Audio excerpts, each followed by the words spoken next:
What's going on, guys? TK with you, and today, early this week, we got the brand new Rogue One DLC pack for Star Wars Battlefront, and obviously with that, we got new weaponry. So in this video, I'll be going over and reviewing Jin's weapon, the A180, like I always do back in the day whenever Battlefront dropped the DLC. I'm back at it again with those weapon reviews for you guys.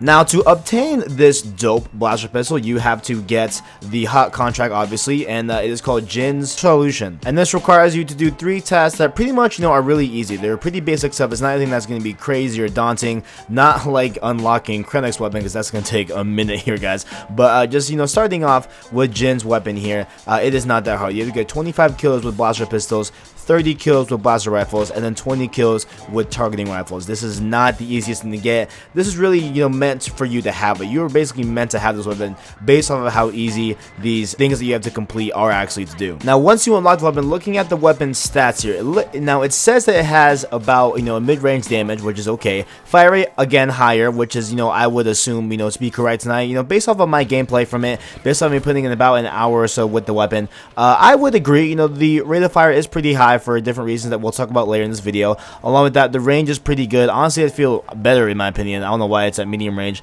And the cooling power, I never had issue with it overheating, so definitely fine with that stat. Now, going on to what it says below the stat, it says replace the star card hand with blaster configurations when equipped. Now, I did not realize this until I went in game. Now, upon entering my first match, I was very confused because I did not read this. I did not know of this existence. I did not realize that it would actually do this to your character. So basically what it does is strips you of the jetpack that you wear, or the ion shots you equip, or any other thing that basically are configurable on your character. You are strictly tied down to his weapon, and literally in that sense you only have those star cards that are around your area to pick. You have the rifle mode, the ion mode, and the full automatic mode, and that's it. It is only those 3. You don't have any of the things that you're used to with like the personal shield or anything like that. It is strictly this weapon, and honestly I feel like this is made for balancing issues personally, obviously, because if you were, I can imagine if you had a jetpack with this, or if you had a personal shield, or if you had ion blast with this weapon, it would be insane. It'd be way too OP. And I feel like this is definitely a way to kind of nerf this weapon overall. And this weapon, honestly, if it did have star cards, I feel like it would definitely need a nerf. This weapon is very strong and very versatile. And you would assume that it's versatile because of it being able to morph into a sniper, into a fully automatic, or into an ion cannon. You would assume that this gun would be very versatile and stuff like that.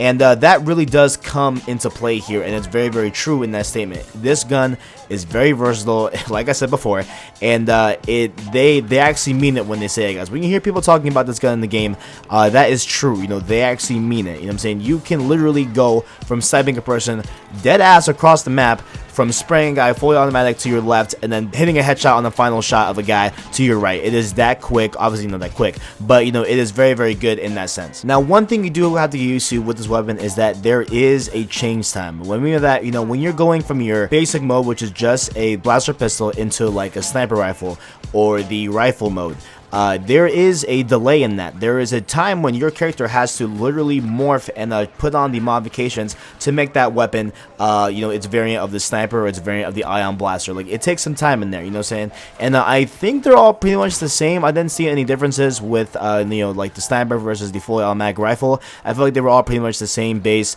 time to change, if you will, but there is a delay. Now, going on to discussing how this weapon performs in each, basic function it has, going on to the blaster pistol, it's a very strong pistol. I'm hitting it. It kind of feels like a DT-12 in a way, where it's kind of slow in firing, but if you are accurate, if you nail those shots, you will get the enemy down no matter what. Like, it's a very much a consistent blaster pistol in that vein. And talking about the fully auto, the fully auto rifle mode in this weapon is freaking great. It is awesome. It feels so good. It feels like, to me, kind of like a Call of Duty ACR. You know what I'm saying? It's very consistent, very smooth, and it is very awesome to use that, as well as the sniper rifle. Honestly, the sniper really surprised me. Honestly, in this game, I'm not really that big of a sniper fan. I don't like it a lot. I just don't really, like in this game, just sniping. I don't know. It just doesn't mesh with me, really, But this weapon, it is so easy to hit targets and so easy to, get targets on sight, and really easy to kill them, because it's, for the most part, I think in my hour of play, I think I only had one person that was not one hit kill, and he had the extra health. So, just with that, being into factoring, pretty much this sniper rifle is dead ass a one-hit kill. So that's pretty awesome to hear. If you're a big fan of snipers in this game, and you will not be surprised. Now the ion cannon, I did not have any luck with it this time. I did not have any luck trying it out, but I saw a lot of people getting double kills and triples around objectives, so I assume that's pretty strong. But I cannot say to my own testament if the ion blaster mode is good. But I've heard it's good, and I've seen it in game by other people, and it looks pretty strong to me. Now in the past, these weapons have been very good, and the content packs have been very good.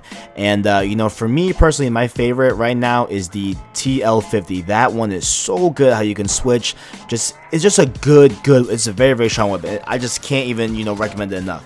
But this gun honestly rivals it in my opinion, because just talking based off of the trade-offs that you get, right? So with the TL50, you can keep, your jetpack, your personal shields, all that stuff like that, right? But with this weapon, you don't get any of that, right? And I feel like the trade-off is so beneficial at moments where you would, want a sniper really quick. If there's some guy that's, hanging out by a building way off in distance, you can just, within 2 seconds switch to a sniper, and you could just take him out. You know what I'm saying? It's very versatile in that way. And yes, you could use one of the star cards that gives you a rifle with that you can use long range, but that requires a longer cooldown.